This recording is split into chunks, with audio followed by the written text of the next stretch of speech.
This guy, an American hero, Colonel Fil Waldron, U.S. Army, retired, an information warfare expert, a systems analyst.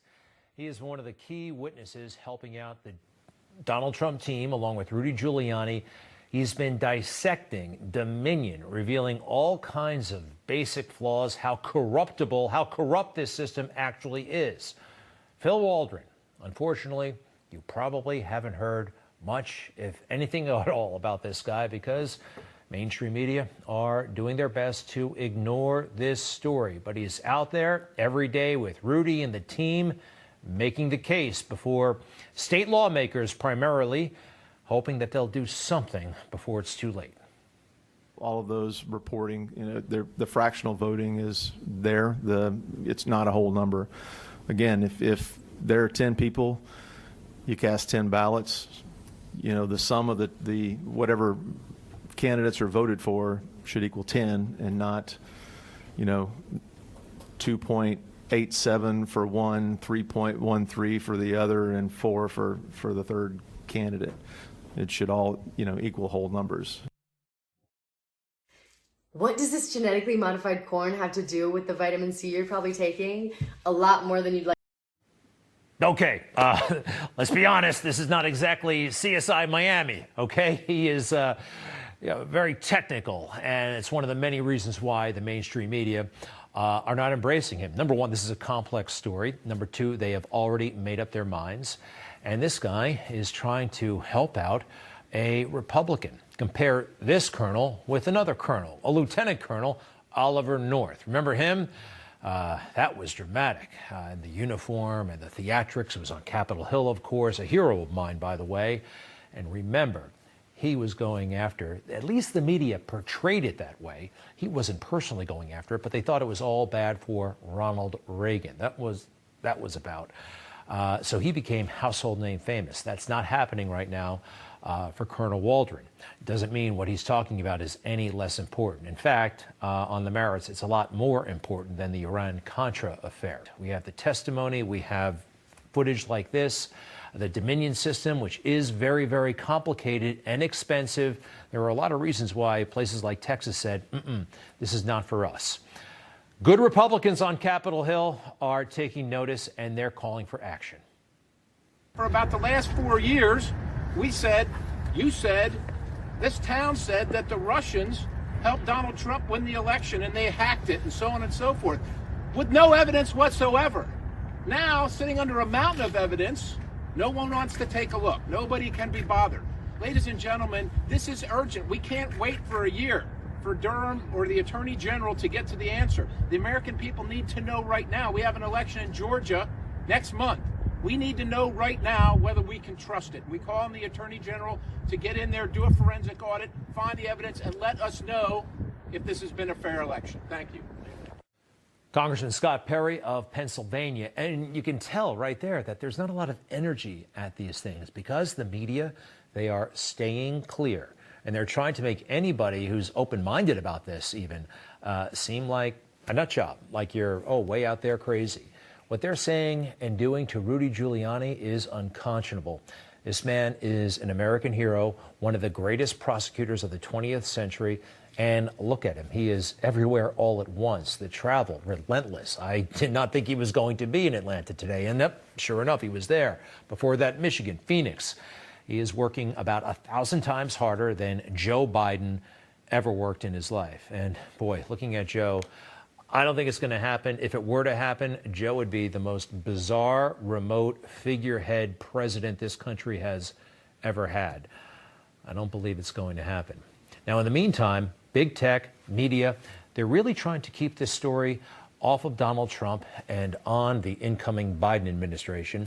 The speech that the president made, he released on social media. Good luck finding it. Really not heavily promoted by social. They have ways of downplaying this stuff. And when it made the news, they didn't even give him a chance. It continues to lie about election fraud. Just today releasing a 46-minute video repeating fact-free conspiracy theories about the election being stolen. Just came right out and called it a lie. It's Jonathan Karl from ABC News, the head of the White House Correspondents Association for a while. Has he talked to everybody? Has he interviewed Colonel Waldron? How about all these folks? Mainstream media, they've been making fun of them because, oh, they're not the most polished people, some of them. Some of them are working class. Some of them maybe aren't accustomed to the limelight, so they get made fun of. They're already lining up certain cast members on SNL to depict some of these people because they're holding their noses up, laughing at them, and not even giving them a chance. That's awful. You know, there's another dynamic at work here. The mainstream media, they feel guilt because they paid so much attention to Donald Trump back in 2015 and 2016. They beat themselves up to this day. We shouldn't have carried this rally. We shouldn't have carried that rally. You know, we were only thinking about ratings. We should never have given him as much attention. So in 2019, 2020, really when the campaign started, you'll notice they didn't take those rallies in full. They stayed away from them to hurt him. So it was harder for him to get the message out. That's not fair. That's not right. I want to tell you this story. My wife tells me I tell it too much, but I've only been to one Donald Trump rally, and it was the very first on June 16, 2015. They didn't even call them rallies back then. It was just an event, and we didn't know exactly what would happen. But Donald Trump announced for the presidency. I was somewhat surprised. I thought it was going to be a new TV show. In the aftermath, everybody in the mainstream media said this was a total joke. This is not going to happen. They actually put Donald Trump in clown makeup and put it on the cover of the Daily News. But there was one person there who saw through all of that, who didn't pay attention to the mainstream and just listened to the speech like most Americans did. And I'm still proud of what I said that day. See that bright brain full of activity? That's a healthy 18-year-old brain. Mine is the other one. I think he might be a game changer in this race. Listen to that speech. It's going to go over well in certain precincts in Iowa, New Hampshire. This is a big deal. This is not a joke. Okay, I know it seems like I'm probably a big mouth on this show and on social media, but one thing I actually do pretty well is listen. And I am a fairly perceptive person, if I may say so. And too many in the media, they're above listening. They just want to talk, and tell you what they think to be or what they hope to be the truth. And I'm not like that, in part because I grew up outside of the media culture. I grew up in the military and didn't go into this stuff until I was in my 30s. Let's talk real quick about big tech and big media and bigger egos. They should take note of something. As they work to stifle and censor the president and those who support him, they are playing with fire. A lot of folks don't realize this, but you may remember the Arab Spring started in Tunisia, then went out throughout the Middle East. These are scenes from Egypt, I believe. And massive throngs came out in support of democracy and against the corrupt regimes. It's been told that social media fueled all of this, promoting democracy.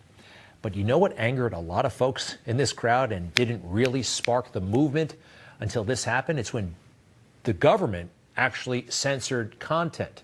Those who weren't necessarily involved in politics, when it said that they could not see what they wanted to see, that's when things really got ugly over there for the government. Now, it's a little bit different here. The government isn't ordering this.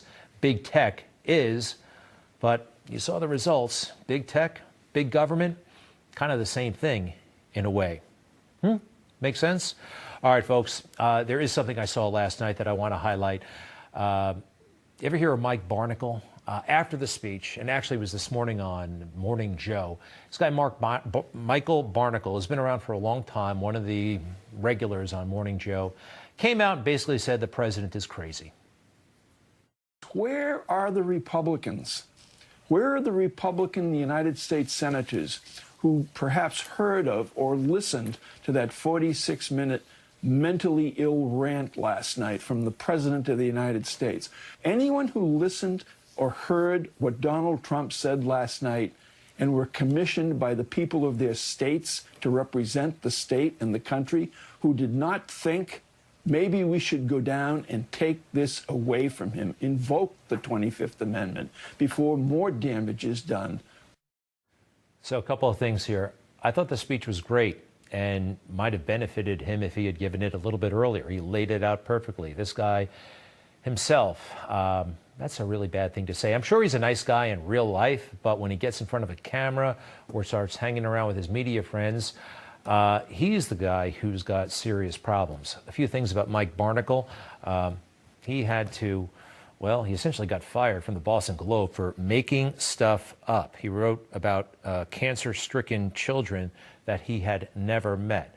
Totally made stuff up, so they pushed him out. But somehow he came back, and you see him on Morning Joe all the time, where he's friends with Joe Scarborough.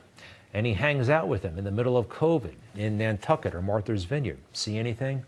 Nobody's wearing a mask. This is a day after Joe lectured however many people watched that show, that they should all be wearing masks all the time. And here's something else about Barnicle that I think is kind of interesting. Way back when, he was in a movie essentially playing himself. Now, The Candidate with Robert Redford was made in the early 1970s. It's actually a very good movie. Redford plays this kind of empty suit candidate who's running for all the wrong reasons. And this guy sees right through it, but he's okay with it. Watch. Say, did you know protein may be the cause of your arthritis and chronic joint pain? All a man can say is, here I am. And that's what I say to you tonight. Here I am. I'm willing to give it all I've got. Let's make it begin. I saw something out there tonight. Believe me, this is really effective. I can feel it. You can do it. You can go all the way. Look, Ed, you and I both know this is but the point is they're believing it. Bill, come on. The crowd's waiting. Come on. Right. Excuse me. It's good to see you, Pete. You and I both know that this is BS, but they're believing it. Basically playing himself way back in 1972 or whatever. That is Mike Barnicle. The guy you see, well, if you do watch Morning Joe, same guy. Look, this is not over. And the idea that it is over is an illusion. It is an artificial one, and it is a dishonest one. Remember, anything can happen. This is not in the hands of the media. This is in a much higher power's hands. You just watched Newsmax TV, America's